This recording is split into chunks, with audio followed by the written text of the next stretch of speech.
마태복음 5장 13절로 16절 말씀 가지고 교제하도록 하겠습니다. 마태복음 5장 13절로 16절 신약 6페이지 보시면 되겠고요. 제가 한 구절 읽고 또 성도님이 한 구절 읽으면서 교독하도록 하겠습니다.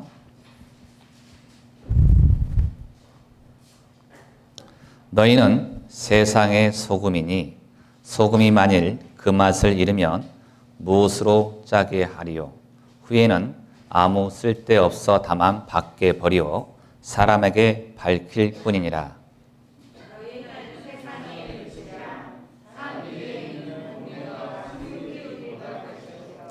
사람이 등불을 켜서 말 아래 두지 아니하고 등경 위에 두나니 이러므로 집안 모든 사람에게 비치느니라.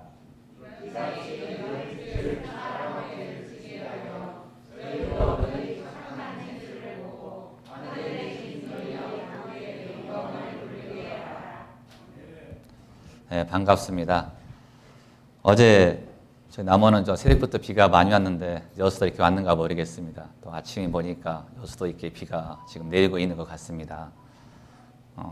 좀 봄비는 또 상충객한테는 좀 얄밉지만 그 농사를 짓는 농부나 여러 가지 산업적인 효과가 아주 크답니다. 그래서 봄비를 금비다라고 표현을 한다고 하고 경제적 가치로 따지면 약 2천억이 넘는다고 그래요. 비가 한번 오는 것 가치가. 그래서 상당히 귀하다라고 말할 수가 있습니다. 지금 시골에서 저도 이제 시골 조금 농사 짓고 있지만 모를 숨기려면은 논에 물을 대야 돼요. 물을. 근데 아무리 모터를 품어도 물 양이 자꾸 그러면은 잘 안 찹니다. 논에. 근데 하늘에서 뭐가요? 비가 한번 탁 오면 금방 물이 차요. 금방 물이 차. 참 신기하죠. 그다음에 여러분들이 시골에 들려서 고추 숨기고 또 고구마 숨기고 뭐 호박도 이제 호박은 좀 됐구나. 고추, 고구마 이런 밭작물에 숨길 때도 우리가 아무리 조령에다가 물을 이렇게 주거든요. 조령을 줘도 잘 깨어나질 않아요. 근데 어떻게 해요? 하늘에서 비 한번 탁 내리면 아주 신선하게 그 작물들이 깨어나는 걸 볼 수가 있어요. 우리 인간이 아무리 노력한다 하더라도 하나님께서 이렇게 한번 힘 한번 쓰시면 하나님께 도와주시면 금방 소생하는 것을 우리는 볼 수가 있는 것입니다. 이런 것들이 우리가 봤을 때 하나님의 은혜이지 않나 그런 생각을 해보게 됩니다. 그래서 우리가 지금까지 당연하다고 드려왔던 것들, 내가 모든 것들이 내가 지내왔던 모든 시간들이 당연한 것이 아니라 하나님의 은혜다. 오늘 여러분이 당연하게 이렇게 봄비를 보고 또 이렇게 예배당에 나올 수 있는 것도 당연한 것 같지만 이것도 하나님의 크신 은혜다. 그렇게 느낄 수가 있는 것입니다. 우리가 봄이 되면 또 이렇게 꽃을 꽃구경 가죠. 봄이 되니까 당연히 산중객들이 꽃을 보고 이렇게 놀러 다닙니다. 또 가을 되면 또 아름다운 소출의 열매가 맺고 단풍도 예쁘게 물들고 어떻게 보면 당연한 거죠. 당연한 거죠. 예? 사계절이 있기 때문에. 하지만 그 모든 당연한 것이 아니라 하나님의 은혜란 겁니다. 하나님의 은혜 가운데 우리가 살고 있다라고 얘기를 드리고 싶습니다. 오늘 보신 말씀은 예수님께서 산상수훈의 수훈, 산상설계죠. 산상수훈이 뭐예요? 산속에서 하는 설교예요. 산속에서 저들에게 말씀을 전했어요. 설교. 산속에서 예수님께 이 말씀을 전했습니다. 설교. 오늘 이제 제가 설교자가 돼서 이렇게 왔어요. 설교가 뭐죠? 설교. 설교는 말씀설에다가 가르칠 교자를 써서 말씀을 가리킨다라는 뜻을 가지고 있죠. 그런데 예전에 이런 질문을 하나 받았습니다. 목사님은 하나님 말씀을 대언하는 사람이다라고 얘기를 하고 오늘 이렇게 하나님 말씀을 대언하겠습니다. 이런 표현을 이렇게 또 할 수가 있어요. 과연 제가 오늘 이렇게 선포하는 말, 하나님 말씀 제가 대언자입니까? 아니면 설교자입니까? 어렵죠? 설교자입니까? 대언. 자, 대언자, 하나님 말씀을 대언한다는 것은, 그러니까 어떻게 보면 엄밀히 말해서 성경에서 직접 받아 쓰고 전달한 성경 속에 40여 명의 선지자, 말씀을 기록한 사람이 대언자죠, 진짜. 하나님 말씀의 음성을 받아가지고 직접 적었기 때문에. 그렇죠? 또 예수님께서 대언자시고. 이게 설교하는 사람들은 그냥 설교자예요, 설교자. 설교자입니다. 그러니까 대언한다는 것은 굉장히 우리가 지금까지 우리가 들어왔던 표현 중에서 어떠한 의미가 있냐면, 이게 목회자로 하여금 대언하는 걸 인식시킴으로 해서 성도들에게 잘못된 말도 하나님 말씀을 대내기 때문에 그걸 받아들여야 돼. 잘못된 교리나 가르침도 이단의 교리도 그게 하나님 말씀에 되기 때문에 무조건 따라야 돼. 그렇게 생각을 집어넣을 수가 있다는 거예요. 그러니까 내 뜻에 동화되게 만든다는 거예요. 그래서 지금의 많은 우리 한국 기독교가 상당히 좀 위태로운 상황에 있는데 대형 교회를 추구하고 기복신앙을 추구하고 복에 복을 더해주는 하나님께 추구하고 성경에서 말하는 이 복이란 것은 우리가 알고 있는 이 복, 잘 먹고 잘 사고 부귀영화 누리고 건강하고 오래 사는 그런 기복적인 우리가 그는 복이 아니에요. 성경에서 말하는 복은 바로 예수 그리스도를 아는 겁니다. 근데 많은 교단에서 그런 목사, 설교자들이 하나님 말씀을 핑계대면서 내가 복을 주면 복을 받고 내가 저주를 하면 저주를 받기 때문에 목사 말에 순종하게 만드는 그런 편향이 있었던 거예요. 그래서 모든 것을 바치게 하고 모든 것을 굴복하게 만들고 하나님 말씀 아닌 것도 순종하게 만드는 그런 역효과가 일어나고 있었다는 것을 우리는 알아야 되는 것입니다. 그래서 성경에 보면은 사도행전 17장을 보도록 하겠습니다.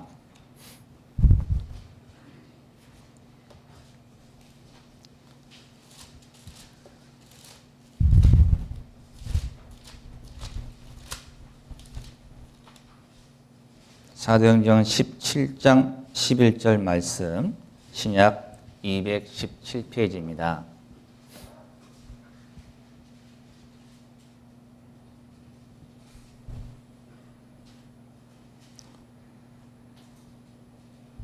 베레아 사람은 데살로니가에 있는 사람보다 더 신사적이어서 간절한 마음으로 말씀을 받고 이것이 그러한가 하여 날마다 성경을 상고했다라고 기록하고 있어요. 신사자라는 것은 우리 이 말씀을 우리가 이렇게 설교할 때 그 말씀에 대해서 그러면 이 말이 맞나 안 맞나 여러분이 말씀을 상고하고 판단해야 되는 것입니다. 이 설교라는 것이 설교자가 이 말씀을 할 때 이 설교가 완벽하냐? 완벽하지 않아요. 인간의 약간 오류도 들어갈 수가 있어요. 약간 오류도 있습니다. 또 자기 생각과 사상이 나타날 수가 있습니다. 그럼에도 불구하고 하나님의 말씀은 남습니다. 그럼에도 불구하고 또 설교자가 영적으로 건강하다면 그 속에서 수많은 오류가 있음에도 불구하고 하나님의 말씀은 큰 힘을 발휘하게 됩니다. 우리가 오류와 실패는 하나님의 말씀을 오염시키지만 하나님의 말씀 그 자체는 힘이 있기에 능력을 발휘하게 되는 것입니다.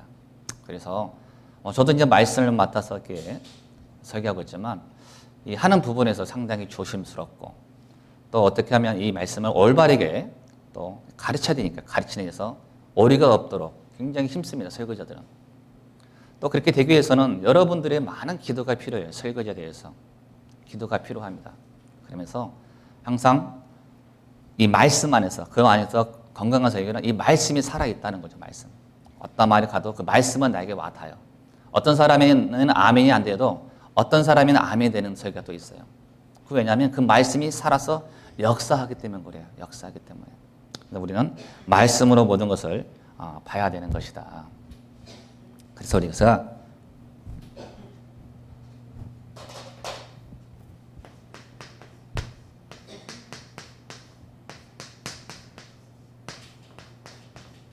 성경과 설교에서 무엇이 중요하냐? 당연하죠. 성경이 중요합니다. 하나님 말씀이 중요하다는 거예요. 말씀으로 모든 것을 구분하고 기준을 삼아야 된다는 것입니다. 또한 우리 성도들이 깨어있지 않으면 이 말씀을 섞어서 다른 사상에 넘어갈 수가 있어요. 그래서 우리는 말씀을 상고해야 되는 겁니다. 디모데후서 3장을 보도록 하겠습니다. 디모데후서 3장 15절로 17절 말씀입니다. 신약 346페이지 보시면 되겠습니다.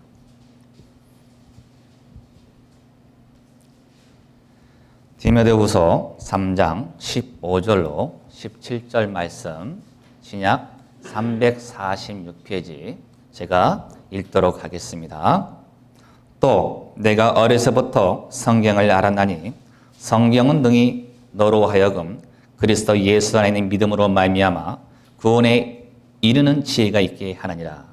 모든 성경은 하나님의 감동으로 된 것으로 교훈과 책망과 바르게 함과 의로 교육하기에 유익하니 이는 하나님의 사람으로 온전케 하며 모든 선한 일을 행하기에 온전케 하려 함이니라. 아멘.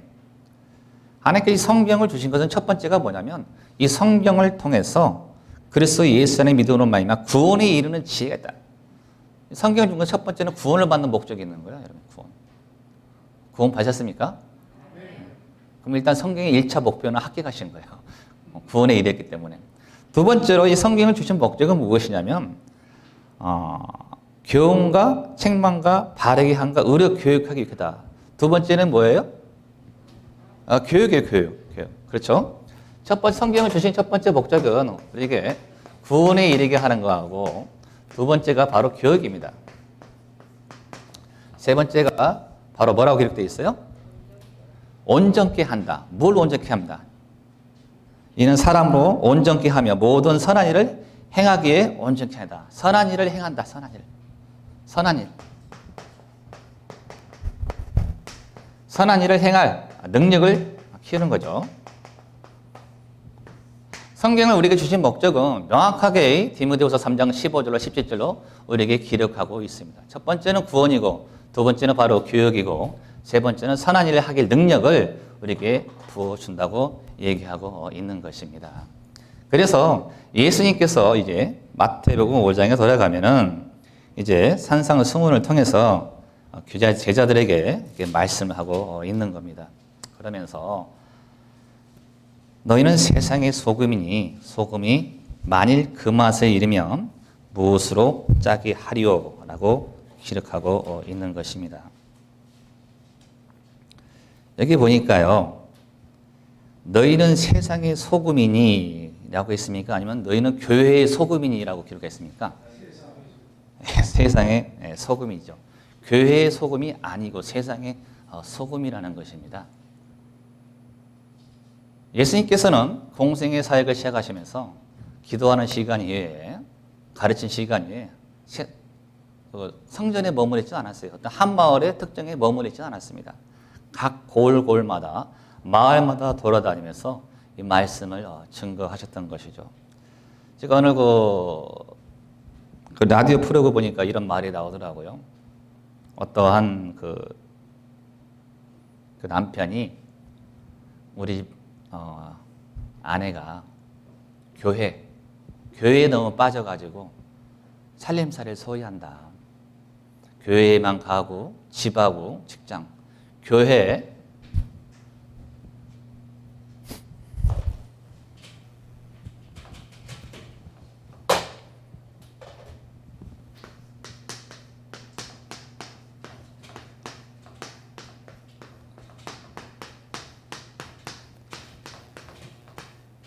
교회, 집, 직장 반복된 패턴을 계속해서 가정에 소홀해서 남편이 굉장히 서운한 얘기를 이제 내용이 나왔어요. 제가 그 인터뷰를 그 라디오를 들으면서 좀 제 아내에게 들려온 것도 있습니다. 저 역시도 집, 교회, 직장 이 테두리에서 벗어나질 않아요. 아마 여기 계시는 많은 성도님들도 삶 속에서 여러분의 삶을 구원받은 삶에 보면은 뭐 교회, 집, 직장 이 틀에 이렇게 벗어나지 않은 것 같아요. 그것을 우리는 뭐라고 생각하냐면, 야, 신앙생활 잘하고 있다. 제대로 믿음 생활을 하고 있지 않냐. 이렇게 생각할 수가 있습니다. 또 우리는 그렇게 배워왔습니다. 그렇게 살아야 한다. 세상 나가지 말고. 더 교회에 충실해야 되고, 가정에 충실하고, 직장에서 이 삼박자 안에서. 과연 이 삼박자 안에서 사는 것이 예수님께서 저에게 말씀하신 대로 우리가 신앙생활을 잘하고, 그 다음에 선한 일을 행할 능력과 교육하는 일에 맞게 우리가 살고 있는지 한번 퀘션 마크를 느끼게 되었습니다. 저 역시도 과연 제 삶 속에서 그 틀에 저도 크게 벗어나지 않습니다. 제 생활도. 과연 그것이 옳게 우리가 빛과 소금으로 살아가는 것이냐. 그런데 예수님께서는 그러지 않으셨어요. 교회에게 너는 세상의 세상의 소금이라고 했지 교회의 소금이란 말은 안 하셨거든요. 우리가 이 구원을 받은 이후에 하나님 일을 할 때 가장 중요한 것은 교육을 받아야 돼요. 이제 구원 받았으면 이게 이제 말씀을 통해서 또 교제를 통해서 또 어떤 프로그램을 통해서 교육을 받습니다. 이것도 어떻게 하는 교육이 될 수가 있어요. 말씀을 배우니까. 그 다음에 그 받은 목적이 뭐냐면 선한 일, 주님의 일을 하는 능력을 이제 받는 거예요. 오늘 여러분이 이 예배에 참석해서 이 말씀을 듣고 서로 교제하는 목적은 무엇이 있다고요? 선한 일을 하는 일이 있는 거예요. 누구에게? 세상에 나가서. 세상에 나가서 빛과 소금 역할을 하는 것이 이 성경 기록의 목적이에요. 예수님이 이 땅에 오신 목적이에요. 우리가 구원받은 이후에 그걸로 끝나버린 것이 아니단 말입니다. 우리가 과거, 현재, 미래 내 죄가 다 가져가서 영혼의 사제이기 때문에 내가 이제 천국에 간다. 그런 기계적이고 수학적 공식에서 이제 떠나야 되는 겁니다. 거기만 머물러 있다는 거예요. 너 구원받았어? 과거, 현재, 미래 내 죄를 다 가졌기 때문에 나 이제 천국 가. 죽어도 천국 가. 거기만 머물러 있어요. 베데스다의 연못에서 38년 된 병자를 예수님께서 치료하고 그 병자가 다시 예수님께 나타났을 때 예수님께서 그 앉은 병에게 말합니다. 다시는 뭐라고요? 죄를 범치 말라. 예수님께서는 많은 이적을 행하셨습니다. 눈먼 자를 보게 하시고, 눈먼 자를 눈뜨게 하시고, 귀머거리를 듣게 하시고, 혈루병 된 자를 고치시고, 문둥병 자를 치료해 주시고, 앉은 병이 일어나게 하시고, 그들에게 많은 이적을 행하셨습니다. 그러면서 그들에게 마지막에 또 한마디 하시죠. 뭐라고 하십니까? 다시는 죄를 범치 말라.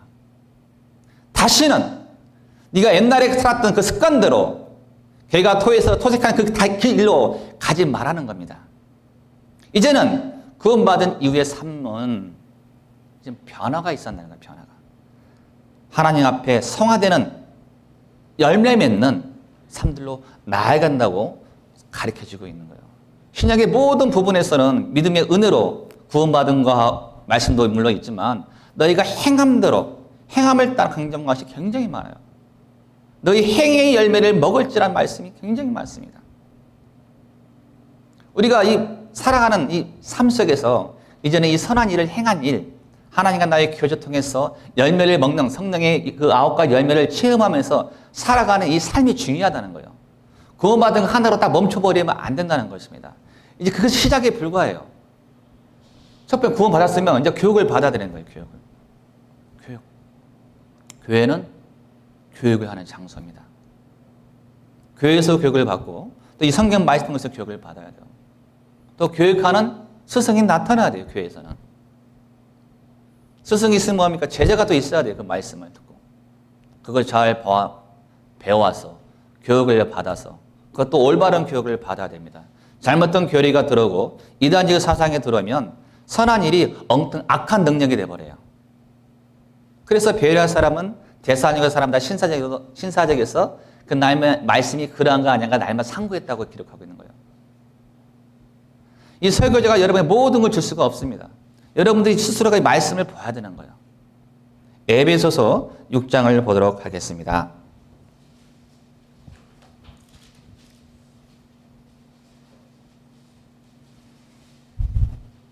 6장 11절 말씀부터 제가 읽도록 하겠습니다.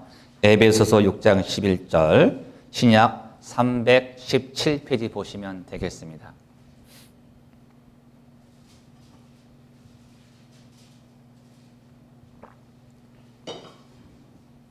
어르신들이 있으니까 좀 천천히 좀 찾도록 하겠습니다. 신약 317페이지 찾으시면 됩니다.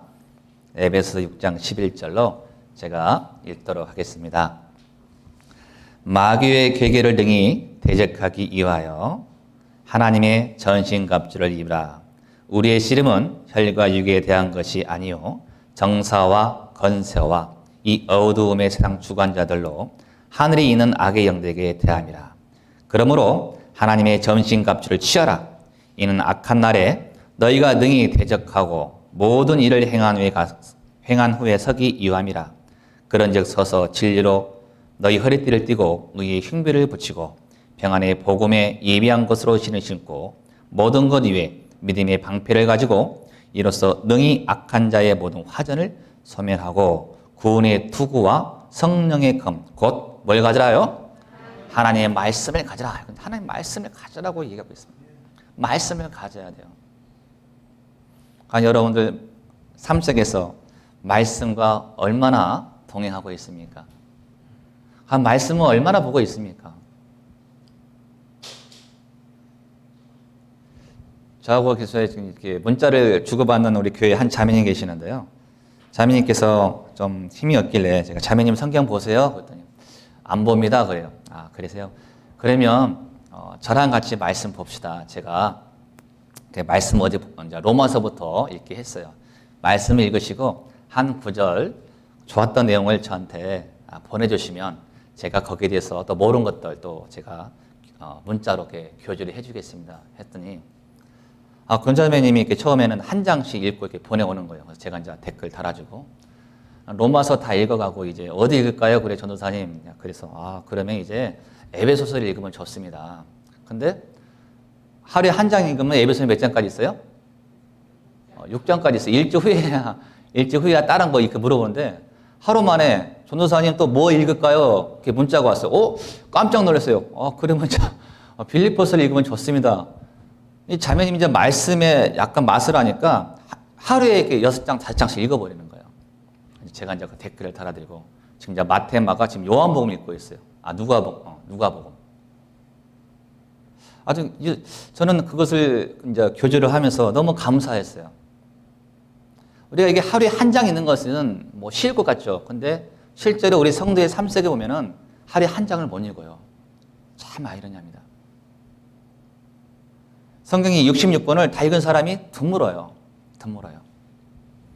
하루에 한 장 읽는 것도 습관인데 그 습관 들이기가 너무나 어렵다는 거예요. 그래서 혼자 하기 힘들면 성도들과 같이 또 조를 짜서도 해보고 또 서로 문자를 주고받으면서 그런 것도 괜찮다. 서로 읽었던 것을 교제 나눈 것들. 하루에 한 장이 습관이 중요합니다. 습관이 되면 습관이 자기 운명을 바꿀 수가 있는 것입니다. 그래서 우리 성도님들이 진짜 어떻게 하루에 한 장이라도 아니면 1년에 1독 해갔다는 그 마음가짐 가지고 아주 말씀이 정독과 묵상을 하는 거예요. 그 안에 있으신 하나님께서 때때로 필요한 말씀들로 우리에게 공급해 주는 것입니다. 우리는 세상에 나가면서 어떠한 일을 할 때 두려움을 느낍니다. 세상에 나기가 두려운 거예요. 교회가 편한 겁니다. 형제자매가 편해요. 형제자매는 사랑이 있기 때문에 좋은 거예요. 세상에 나가면 불편해. 저도 해외여행을 다니면서 단체에서 가는데 별로 재미가 없어요. 그들하고 어울려 다니면. 근데 성도들과 같이 움직이면 너무 재밌어요. 재밌으니까 성도들과 가기를 원해. 그러면서 세상과 자꾸 멀리할 때가 있어요. 그렇지만 멀리하면 그들과 접촉하지 않으면 복음을 전할 수가 없는 것입니다. 저는 작년에 어떤 단체에 그 회장 출마를 하게 됐어요. 처음에는 출마 건의가 들어왔을 때 저는 안 한다고 했습니다. 왜냐하면 그 세상에 일이라는 것이 바빠요. 그 어떤 단체를 맡게 되면 바쁩니다. 이렇게 움직여야 되고 행사 쫓아다녀야 되고 신앙하는 사람으로서 좀 안 맞다. 제가 안 했어요. 안 한다. 관심도 없다. 근데 그 선배가 그래요. 야, 너 이걸 왜 안 하냐? 이거 하면 너한테 도움이 되고 인맥도 넓혀지고 나중에 뭐라도 할 수 있게 이런 얘기를 하는 거예요. 형님, 저는 관심이 없습니다. 안 합니다. 자꾸 와요. 근데 그런 선거에 하게 되면 돈도 필요합니다. 조직이 또 필요해요. 조직이 필요해요. 저희 남원에 그 23개 읍면동인데 저희 단체가 23개 읍면동 조직이 다 돼 있어요. 상당히 큰 좀 회원수가 1,470명이에요. 그래서 뭐 작은 단체는 아니에요. 그래서 저는 관심 없는데 자꾸 하라는 겁니다. 계속 안 한다고 그랬어요. 근데 나중에는 그 선배들이 또 찾아왔어요. 와가지고 또 선거 우리가 이게 내려면 또 기금을 또 내야 되거든요. 기금도 준다, 선거 비용도 대준다. 이렇게까지 찾아오는 거예요. 무지 이제 갈등이 되는 겁니다. 이걸 과연 해야 되냐 말아야 하냐. 그럴 때 이제 또 교제하는 또 우리 또 분하고 이제 교제를 좀 했습니다. 그러니까 그렇게 하면 한번 나서 봐라. 그게 이제 하나님의 영광을 나타낼 수 있는 일이 될 수도 있다. 또 그런 말씀을 하시더라고요. 그래서 본인이 의지와 상관없이 출마하게 됐어요. 그래서 이제 선거운동을 합니다. 상대편 후배는 진연을 갖춰가지고 만나면서 뭐 이렇게 딴 데 가서도 먹고 놀기도 하고 막 이렇게 하는 거예요. 근데 저는 뭐 할 것이 없습니다. 그냥 찾아가서 음료수 하나 사고 가가지고 인사만 하는 겁니다. 인사만. 그러니까 많은 사람들이 좀 가능성이 없다고 합니다. 이게 선거란 것은 이렇게 좀 돈이 막 써야 돼요. 조직을 관리하면 돈이 들어가요. 가능성이 없다고 해요. 그래서 제가 주어졌기 때문에 그냥 제가 할 수 있는 방법은 허락해도 하나님 뜻이고 안 해도 하나님의 뜻이기 때문에 그냥 부담 없이 저는 하는 겁니다. 제 일을 하면서. 교회에 있으면 교회 일 다 하면서. 절대 교회를 등한하고 하나님 등한하시지는 않았어요. 그 선거운동 기간에도. 저 근데 마지막 선거 날에 됐는데 그때 12월 30일이었는데 제가 그때 그 대강이라는 지역에 눈이 많이 내렸어요. 대강에. 눈이 많이 내리니까 그날 그분들이 못 나왔어요. 근데 그분들은 상대편 후보를 지지하는 사람들이에요. 희한하더라고요. 근데 저를 지지하는 분도 똑같이 눈이 왔어요. 근데 그분은 사령구동 끌고 차를 왔어요. 아까 딱 4표 차로 당선이 됐어요. 희한하더라고요. 그쪽에서는 자기들이 이길 줄 알고 이미 식당 잡아놓고 모든 걸 준비를 다 해놨어요. 근데 뚜껑을 딱 열어보니까 제가 당선이 된 거예요. 저도 놀랐습니다. 돈 쓴 건 없거든요. 그들을 따로 접대한 것도 없어요. 희한하게 제가 그 회장직에 당선이 됐어요. 얼떨떨 하더라고요. 그래서 이제 그 일을 하면서 이거 또 그때 날 해피도 눈이 많이 와가지고 또 그 상대편 진지한 사람이 못 나오게 되고 또 저는 또 똑같은 눈이 왔지만 그쪽에서 나와가지고 또 표를 찍어주고 너무나도 이게 하나님의 뜻인가 보다. 하나님의 은혜다라고 생각을 했어요. 그래서 이제 그 단체 활동을 지금 이제 하고 있습니다. 하고 있으면서도 전혀 처음에 제가 걸림된 것은 뭐냐면 제가 신앙을 하면서 하나님 증거하면서 걸림이 되면 제가 안 한다고 그랬거든요. 근데 이 모든 모임 이것도 회장이니까 제가 다 조장할 수가 있더라고요. 제 마음이에요, 제 마음. 이사들이 있더라도 임원들이 있더라도 제 임원들이 다 있는데 제가 수요일 날 빼고 우리 모임 빼고 다른 날 잡아서 또 말을 하더라도 수요일 날은 뺍시다. 일단 돌려가 지금까지 해오고 있어요. 참 하나님의 은혜다라는 생각을 해요. 또 그 일을 맡으면서 또 저한테도 개발이 됩니다. 여러 사람을 상대하면서 또 그 안에서 제가 이제 기독교라는 거 다 알고 있죠. 단체에서. 뭔가 그들에게 오늘 이 마태복음 5장에 있는 말씀처럼 빛과 소금의 역할을 제가 나타나줘야 되거든요. 상당히 남원시 우리 농업 예산이 거의 2,700억 대예요. 2,700억. 그 2,700억을 제가 심의할 수 있는 심사위원입니다. 그 다음에 제가 사인 하나 하면은 보조금 사업이 제가 심사위원이 때문에 보조 사업을 5천만 원부터 1억 5천, 2억까지도 제 사인 하나에 산에 받아갈 수가 있어요. 제가 노하면 못 받아갑니다. 상당히 그런 위치에 있는 자리예요. 그래서 상당히 책임감도 있고 그래서 제가 투명하게 공정하게 또 제가 들어가다 보니까 그 안에 여러 가지 제가 사심을 먹으면 여러 가지 편법을 통해서 이렇게 할 수 있는 부분들이 있더라고요. 하지만 이제 저는 그릇생이기 때문에 그들에게 제가 뭔가 다르다는 것을 보여줘야 됩니다. 또 그렇게 나타내줘야 되고 그 단체를 또 잘 이끌어 가야 됩니다. 그래서 그 일을 하고 있고 지금 다행히도 하나님의 이름의 영광을 나타내기 위해서 그 일을 해가고 있는 가운데 또 나만의 이제 그 농업인 단체 협의회가 있어요. 농업인 단체. 농업인 단체가 여러 가지가 한 13개, 4개 정도 되는데 그런 단체의 수장을 또 뽑아요. 수장을. 근데 거기서 저는 관심도 없는데 나이가 제일 어리거든요. 거기서 제가 아직 50이 안 됐기 때문에 상당히 어린 사람의 단체장이 된 거예요. 다 연배는 거기서 또 선거를 했는데 제가 또 됐어요. 농단 협의 회장이라는 거 직함을. 이제 거기서 이제 좀 서양 사람들이 좋아하는 자리예요. 왜냐하면 저 선배들이 이런 과정을 겪어서 조합장, 시의원, 도의원, 시장까지 다 갑니다. 그러니까 작은 지역일수록 자기의 그 라인이 있어요. 라인. 조직들이 갖춰져 있어요. 이제 제가 이제 그런 일을 하다 보니까 좀 제 안에 좀 부담감도 있을 때가 있어요. 제가 해서 정치로 나갈 것도 아니고, 제가 어떤 조합장 나갈 일도 없는데 왜 이런 일이 제가 이런 장을 맡게 되고 또 일을 해야 됐는가? 참 기도를 많이 했습니다. 그렇다. 하나님께서 나에게 이렇게 허락하신 일은 내가 그들에게 그리스도인의 표들을 보여주는 것이다. 내가 그들에게 빛과 소금의 역할을 보여주고 그들을 밝은 곳으로 돌아올 수 있는 일을 내가 해야 된다.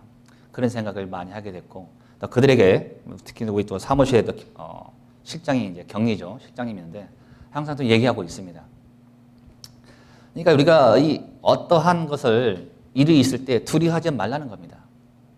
나에게 그 하나님께 허락하신다면 그 일을 담당하게 감당할 만한 힘을 주시거든요.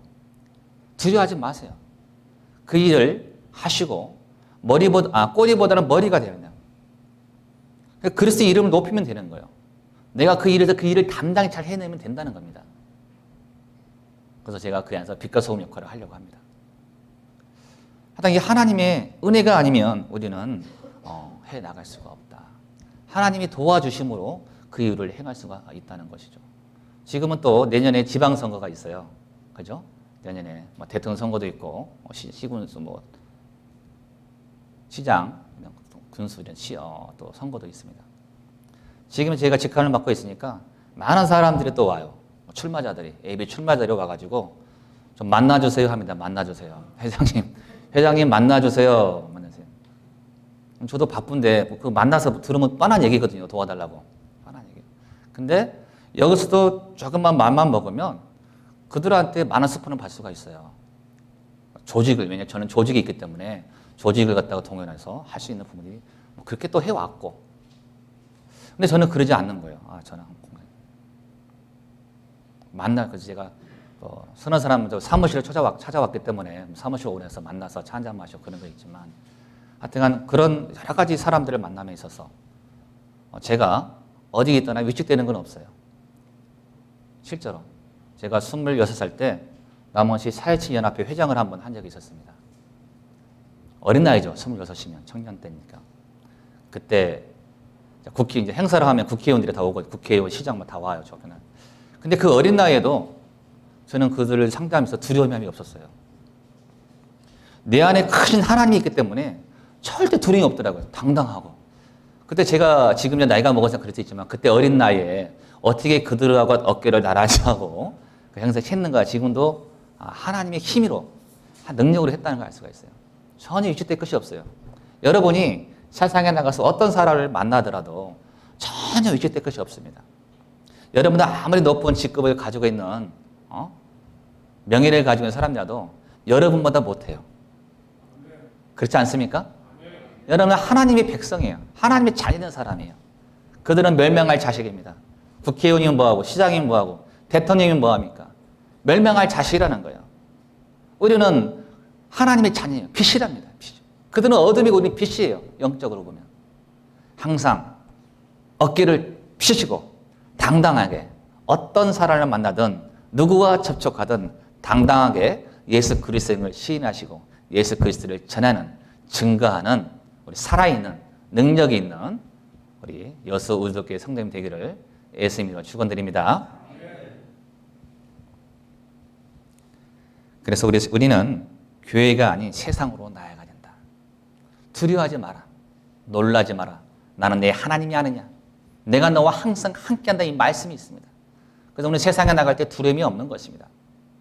그 말씀이 있기 때문에 어떤 사람을 의지하지 아니하는 하나님 말씀을 가지고 있기 때문에 우리는 나아갈 수가 있는 것입니다.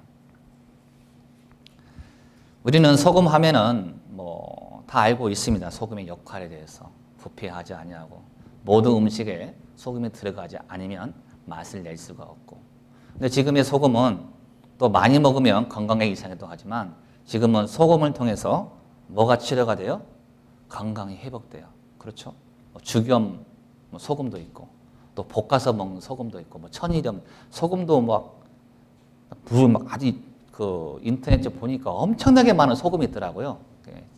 몸에 좋은 소금, 그 소금을 먹으면서 건강이 회복되고 날 수가 있는. 그래서 소금은 이제는 건강도 건강이지만 사람을 살릴 수 있는 그런 역할을 할 수 있다는 거죠. 그러니까 예수님께서 여러 가지 소금의 기능 중에서도 여기서 말씀하시는 기능들을 보면은 바로 사람을 살리시는 그런 역할이라는 거예요. 또 소금은 녹아야지만 그 역할을 합니다. 우리 김장할 때도 배추 절일 때도 소금이 녹아내리죠. 녹아내렸을 때 그 역할을 하는 겁니다. 한 알이 땅에 떨어져 썩지 아니하면 뭐라고요? 싹이 나지 않습니다. 우리는 죽어야 돼요. 난 날마다 종로라고 사도 바울은 얘기했습니다. 날마다 죽어요. 날마다. 죽어야지만 소금 역할을 할 수 있는 겁니다. 내가 살아있는 순간 우리는 그 맛을 낼 수가 없어요. 저도 단체를 맡으면서 화딱지가 확 올라올 때가 많아요. 여러 사람을 상대하니까 그 비율을 이렇게 맞춰야 됩니다. 이사가 23명에다가 6명, 32명까지 있는데 그들을 제가 의장석에 앉아서 회의를 진행하면 막 속상한 일도 많고 그래요. 그렇지만 유순한 말은 사람을 부드럽게 놓습니다. 우리는 지혜가 있어요. 말씀 안에서. 사람을 인간관계가 힘들다고 그래요. 인간관계가. 많은 사람들이 사회생활에서 뭐가 제일 힘드냐? 우리 인간관계가 힘들다. 친구 사귀기가 어렵다라는 표현을 해요. 이 사람들과 사귀기가 어렵다. 인간관계. 그렇죠? 사회생활에 가장 힘든 게 인간관계예요. 대인관계. 그것이 왜 힘드냐? 내가 살아있으니까 그런 거예요. 성경에서는 분명히 말씀하고 있습니다. 네가 죽어라. 대접받으자 한 자는 먼저 대접하고 높아지려 한 자는 먼저 낮아지고 싸나운 말보다 격넉히 하는 말보다 유순한 말을 하고 말씀이 기록되어 있잖아요.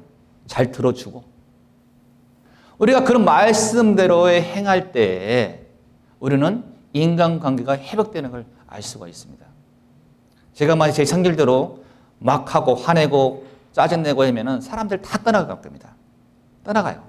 여러분들 주위에 내가 화내고 모난 사람은 다 떠나갑니다. 돈이 있어도 떠나가요. 겉으로 맞춰갈 뿐이지. 네?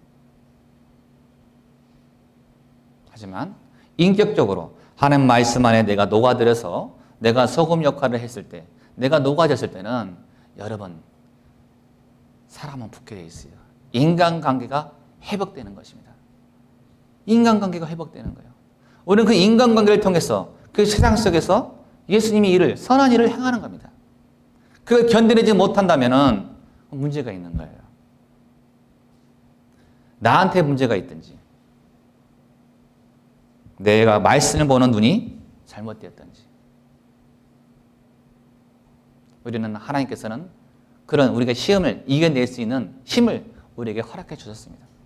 분명히 이길 수가 있어요. 그래서 우리는 인간관계를 보면서 우리는 항상 화목하고 너는 세상 사람에게 화목하라. 그런 능력들이 있어요. 나는 할 수 없지만 말씀으로 더불어 살아간다면 우리는 인간관계를 회복할 수가 있는 것입니다. 이 말씀에 기록이 되어 있는 거예요. 말씀에. 내가 낮아지고 내가 죽어버리면, 내가 소금처럼 녹아들이면 그러면 인간관계를 회복할 수가 있는 것입니다. 우리 5장 찾았으니까 5장 38절 말씀 보도록 하겠습니다. 마태복음 5장 38절.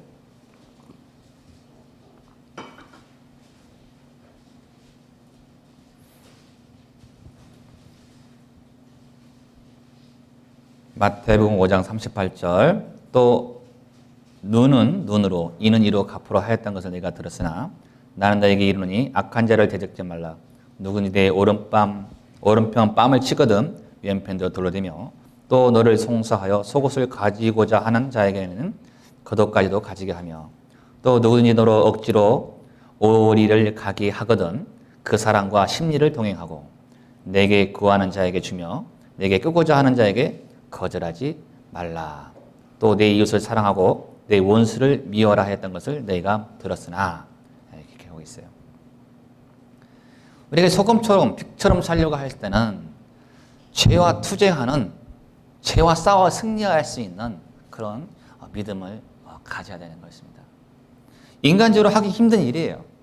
원수한테 내가 사랑을 베푼다는 것은. 오리를 가고자 하는 심리를 가고 오른밤을 맞으면 왼밤을 대어주고 상당히 어렵습니다.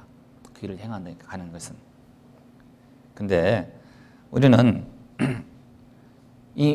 그들에게 소금과 빛의 역할을 하기 위해서는 우리가 얼마나 철저하게 우리 죄와 싸워야 되는지, 내 안에 올라오는 이런 모든 악한 것들을 누르고 이 감정들을 제어하면서 나가야 되는지 성경은 기록하고 있는 것입니다.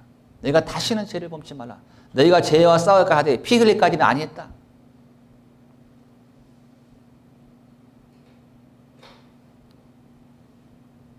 우리는 죄와 싸우지 않으면 더 이상 소금되는 것을 포기하는 것이며 나아가서 성도의 길을 거부하는 것입니다. 소금의 기능은 부패를 방지하는 기능인데 마찬가지로 성도는 세상의 부패를 방지하는 역할을 해야 되는 겁니다. 번외편은 오늘날 사람들의 죄악 투쟁을 포기하고 값싼 은혜만을 고집한다고 합니다. 이제 우리가 송어 같은 삶을 삶으로써 하나님께 영광을 돌리기를 원한다면 반드시 죄와 투쟁을 해야 돼요. 배워 싸워야 돼요.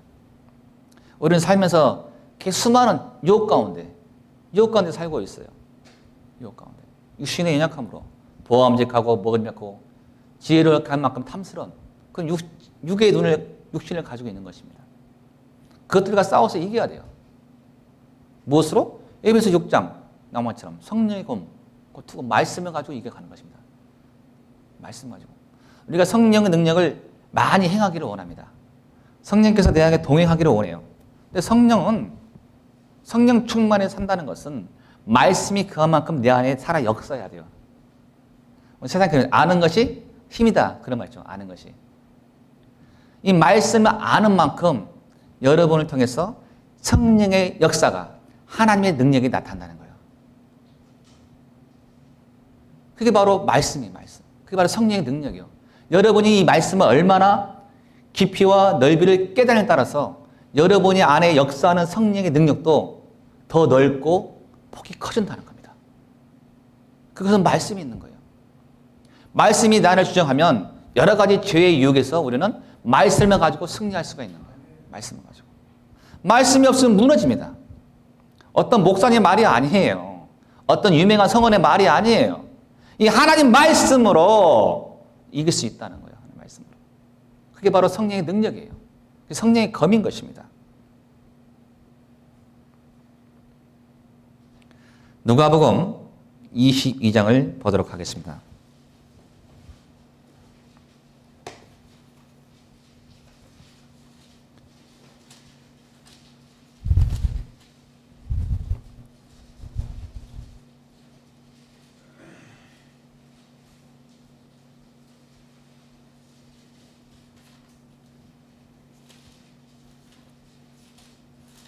누가복음 22장 24절 말씀.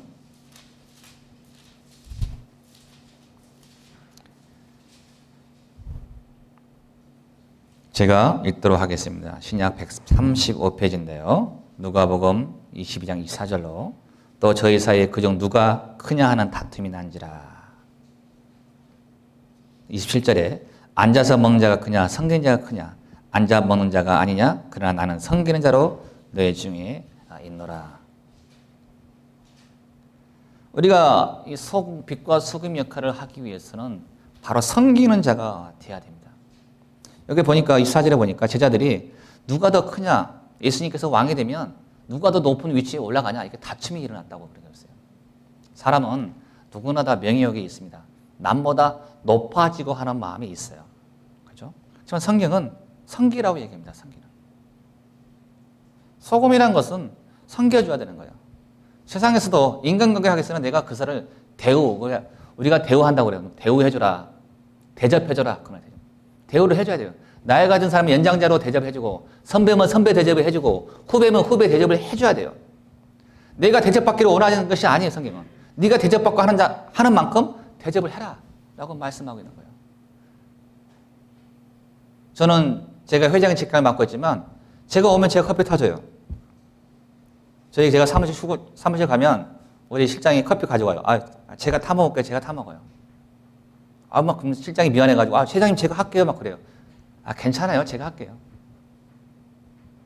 아무것도 아닌 것 같습니다. 아무것도. 그럼 제가 할 수 있으니까 제가 한다는 거예요. 제가.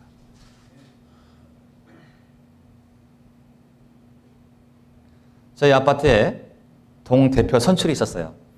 또 거기에 제가 선거위원장을 맡게 됐어요. 이상하게 감투를 많이 맡네요. 근데 본의 아니게 맡았습니다. 제가 원해서 한 것은 아니고 타협롭게 추천해가지고 선거위원장을 맡아가지고 그것도 왜 맡았는가 모르겠어요. 일이 많아요. 일이 막 선거하면서 그 동대표 서로 하려고 이렇게 또 알력이 있어가지고 그 옆에서 그 이제 일을 또 제가 중재를 해가면서 이렇게 처리를 했습니다. 그 일을 하면서 이쪽 편과 이쪽 편이 저를 다 칭찬했어요. 그냥 공평을 하니까 서로 원망들을 일을 하지 않았어요. 제가 지혜롭게 말씀에 근거해서 또 저희 메카센터로 아파트 정관에 의해서 모든 정관이 중요하거든요. 약관이 그 정관에 의해서 모든 것을 공평하게 잘 처리를 했습니다. 선거가 다 끝나는데요. 그 사람들 보면 높아지려고 그래요. 서로 높아지려고. 그런 걸 보면서 이 말씀 안에서 행했을 때 우리는 내가 낮아지면 제가 그 안에 있으면서도 다 섬겼어요. 제가 커피 먼저 타주고 제가 먼저 전화해서 그들 분쟁이 있을 때 분쟁을 해결하고 저도 바쁜 사람입니다. 바쁜 와중에 맡았기 때문에 제가 가서 일을 했어요. 제 시간을 쪼개면서. 제가 제 자신을 희생한 거죠. 사람들이 인정해 주는 겁니다. 그래서 우리 선거위원장님 다음에 동대표 한번 하시오. 안 하죠. 저는. 자꾸 얘기를 하는 겁니다. 제가 제 시간을 투자하고 제가 손해를 보고 제가 녹았기 때문에 그들에게 평판을 받는 거예요. 인간관계를 회복하는 겁니다. 인간관계를. 여러분도 마찬가지예요. 어떠한 단체, 어떤 소속에, 어떤 직장에 있을 때 여러분이 녹아주고 여러분의 소금 역할, 빛의 역할을 한다면 남을 대접해 준다면 여러분 분명하게 인정받을 것입니다. 인정해 주게 돼 있어요. 결국에는 그분한테 옵니다. 제가 신앙생활 하면서 친구들하고 이렇게 관계가 있지만 친구들은 술을 먹고 막 놀러 가고 그래요. 저는 그런 거 하지 않습니다. 그래도 어떤 고민거리가 있을 때 몰래 저한테 와요. 상호야, 내가 이런 일이 있는데 야, 너 술 먹고 잘 죽이 맞는 친구가 있거든요. 알잖아요. 그한테 얘기하지 나한테 왜 얘기한가? 저는 속으로 그래요.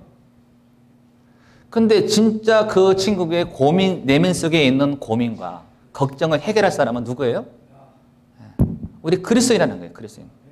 그 역할을 우리가 빛과 소금 역할을 하다 보면은 와서 상담도 하게 됩니다. 저는 항상 복음을 전하죠. 바른 자세에, 바른 그 위치에 있는 거예요, 우리가. 그것이 바로 빛과 소금의 역할인 거예요. 남들 여러분을 안 보는 것 같죠? 여러분 모습을 안 보는 것 같죠? 다 보고 있어요. 보면서 뭘 보냐? 네가 교회 다닌다고 그랬지? 어디 실수 하나 하는 거 보자. 내가 콕 집어서 그거 보려고 그러지. 그러려고 보고 있어요. 잘하는 건 별로 칭찬 안 합니다. 하나 잘못한 거, 그거나 꼬투리 잡으려고 굉장히 보고 있어요. 굉장히 보고 있어요. 그러면서 하나 내가 실수하면 교회 다니면서 그러냐? 너 교회 다니면서 그래? 이렇게 말합니다. 세상이 그런 거예요. 잘하는 것을 별로 얘기하지 않습니다. 우리는 그 어느 직장이든 어느 단체든 내가 녹아야 됩니다. 왜냐고요? 바로 그리스도의 선한 능력을 나타내기 위해서, 그래서 선한 일을 하기 위해서 하는 겁니다. 그 모든 것이 하나님께서 친히 갚아준다고 말씀하신 겁니다. 너희가 행위의 열매를 먹을지라. 계시록 19장에 기록했습니다. 여러분 행위의 열매를, 여러분의 그 모든 수고와 땀과 노력들이 주님 오실 그날에 아멘 주 예수여 오시옵소서 눈물을 친히 닦아준다고 했습니다. 여러분 살면서 눈물 흘린 적이 없습니까? 때로는 직장 문제로, 때로는 자식 문제로, 때로는 이웃 문제로, 때로는 교회 안에서 문제로 여러분 눈물을 흘릴 것입니다. 때로는 남편 문제로. 그 눈물들을 그래서 말씀 안에서 내가 승화시킨다면, 믿음으로 승화시킨다면 예수님이 오신 날이 곧 가까워지겠죠. 여러분의 그 눈물을 다 갚아주고 10배나 20배나 1000배나 10,000배나 갚아주실 줄 우리는 믿습니다. 다 갚아준다는 거예요. 우리는 그 영광스러운 날이 있기 때문에 오늘 하루도 감사하면서 찬양하면서 우리가 살아가는 것입니다. 그 영광의 날이 속히 온다고 성경은 기록해 되고 있는 것입니다. 성 어거스틴에게 제자들이 물었습니다. 그리스도의 덕목 중에서 가장 큰 것이 무엇입니까, 선생님? 어거스틴 사람이 첫 번째가 겸손이다 이렇게 얘기합니다. 그럼 두 번째가 무엇입니까? 두 번째도 겸손이다. 그러면 선생님 세 번째도 그리스도인이 가장 필요한 덕목이 무엇입니까? 다른 말이 나올 줄 알았는데 어거스틴은 그것도 겸손이다. 예수님께서는 겸손하셨습니다. 온유하신 분입니다. 우리 그리스도인이 가져야 할 성품 중에 가장 큰 것은 바로 겸손입니다. 겸손해야 돼요. 교만은 패망의 선봉이죠. 교만과 반대되는 게 겸손이에요. 우리는 항상 겸손해야 됩니다. 특히 높은 지위에 있을수록 또 직분을 맡을수록 더 겸손해야 됩니다. 더 낮은 자세로 섬겨야 되는 거예요. 더 배나 더. 그랬을 때 건강한 가정, 건강한 교회가 되는 것입니다. 겸손하지 않은 사람은 교만한 사람입니다. 넘어지게 되어 있어요. 또 시험에 오게 되어 있습니다. 우리는 말씀 안에서 겸손해야 돼요. 말씀 안에서. 말씀이 기준이 돼야 돼요. 말씀 안에서 우리는 겸손해야 된다는 것입니다. 마가복음 9장을 보도록 하겠습니다.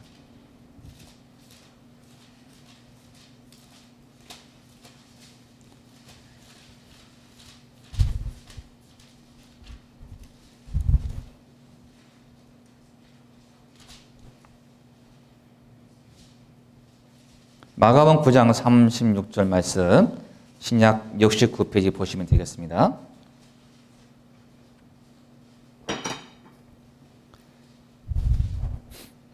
마가복음 9장 36절 7절 말씀 제가 보도록 하겠습니다.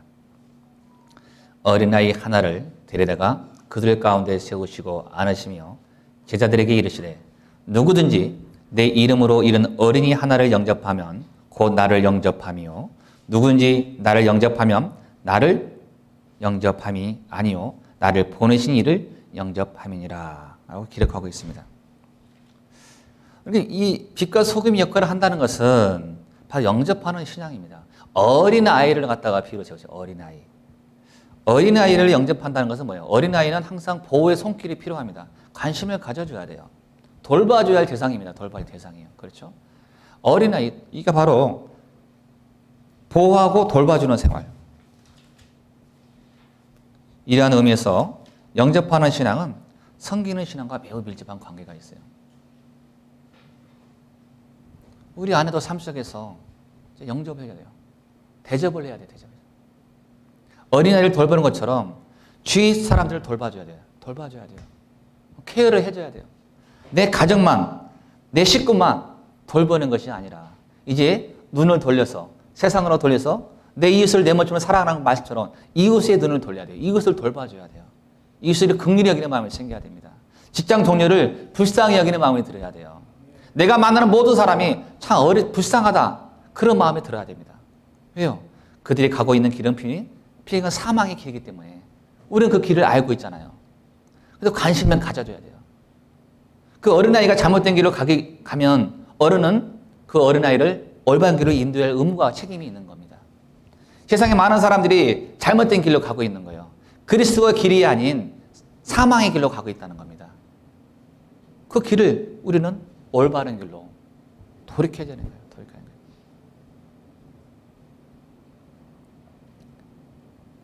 아시스에 프란체스라는 그 교주가 있었는데요. 이제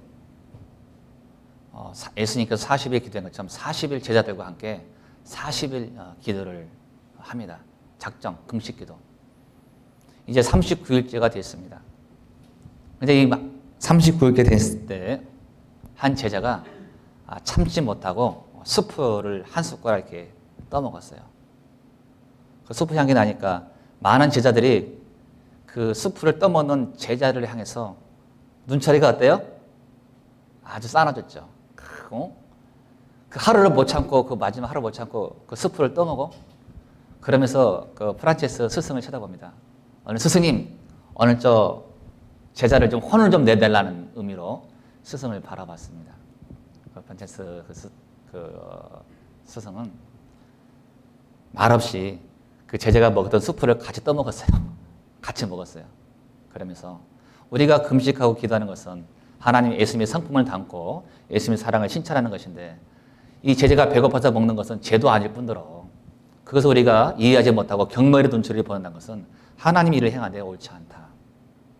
우리가 같이 먹고 배불리 먹고 경멸하는 것보다 사랑을 하는 것이 더 좋다.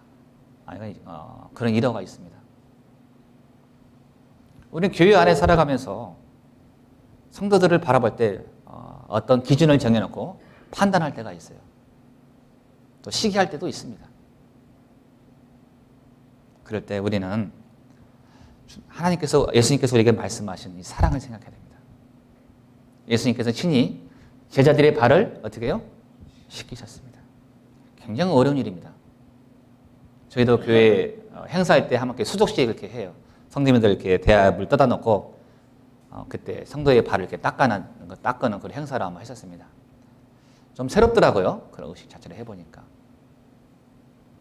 마음가짐이죠, 마음가짐. 섬기는 겁니다, 섬기는 거. 높은 위치에 있다고 해서 섬기지 않으면 안 되는 거예요. 예수님께서 그렇게 하셨기 때문에 우리는 그 제자의 길을 따라가는 겁니다. 어제는 스승의 날이었죠. 우리는 참된 스승을 만난 사람들입니다. 그렇죠? 참된 스승을 만난 사람들. 우리는 참된 사랑을 받은 사람들입니다. 이 스승과 함께 우리 제자 삼아 주셨습니다. 주님의 은혜로. 이 제자의 그 길을 걸어가는 겁니다. 그 십자가의 길을 이제 걸어가는 겁니다. 예수님께서 우리에게 가르쳤던 이 사랑의 계명을 가지고 나아가는 겁니다. 한 걸음씩 때려 넘어져도 쓰러져도 예수님께 나를 이렇게 세워주고 옆에 살아가는 성도들이 같이 삼겹살은 쉽게 끊어지지 아니하리라. 여러분과 함께 힘을 모아서 걸어가는 겁니다. 혼자는 더딜 수 있습니다. 늦게 갈 수 있습니다. 하지만 같이 간다면 그 길은 빨리 갈 수가 있습니다. 우리는 함께 가는 거예요. 함께 가는 겁니다. 그래서 옆에 있는 성도님들이 아주 소중한 분들이에요. 너무 귀한 분들이에요. 너무 값진 분들입니다. 보석이에요, 보석. 보석 같은 내 친구, 그런 거 있대요. 보석 같은 내 친구. 그런 있더라고요. 가사가 있더라고요. 보석 같은 내 친구. 이제 보석보다 귀한 성도 여러분이라는 겁니다. 함께 가는 겁니다. 예수님 말씀을 똑같이 받았고 또 믿었고 예수님의 제자로서 그 일을 우리는 행하고 있는 것이죠. 그래서 우리 신앙은 감각적이고 지혜적이 아닌 영적인 신앙을 우리가 예수님 오실 그날까지 말씀 안에서 한 걸음 한 걸음 성취해가고 성령의 열매를 만끽하는 여서 아름다운 가게 되기를 예수님 이름으로 축원드립니다. 기도하고 마치겠습니다. 은혜가 풍성하신 아버지 하나님, 오늘 주일 아침 사랑하는 성도님들에게 불러 모아주시고 그렇도록 허락하시는 모든 은혜에 감사와 찬양을 드립니다. 아버지, 주님 오실 날이 날로 가까워 오고 있다는 것을 우리 피부로 느낄 수가 있습니다. 아버지, 우리 심령이 깨어나서 주님 오실 때 다 칭찬받는 주님의 참 제자 되기를 원하오니 도와주시옵소서. 아버지, 우리가 또 각 심령에 기도하는 여러 가지 기도 제목이 있습니다. 아버지, 그 기도의 제목에 속히 응답해 주시기를 원합니다. 아버지, 이 마지막 세대에 여수 이 교회를 하나님께서 불러주시고 택해 주셨습니다. 이 교회를 통해서 마지막 때에 다 칭찬받는 교회 되게 도와주시옵소서. 그래서 이것에 오는 모든 사람들이 주님 말씀을 받고 천국 백성에 대해서 함께 기뻐하고 뛰놀 수 있는 복된 장소 되게 도와주시옵소서. 아버지, 또 교회를 이끌어가고 있는 또 김장로님을 비롯해서 여러 제자들이 있습니다. 그들의 머리 위도 함께 해주시고 지혜와 총명들을 허락해 주시기를 원합니다. 또 모든 성도들이 또 교회의 또 머리를 위해서 또 합심으로 기도하고 격려하고 협력하는 그런 아름다운 모습 되게 도와주시옵소서. 아버지, 이 시간에도 하나님 홀로 영광 받아 주시고 거룩하신 예수님 이름으로 기도드립나이다. 아멘.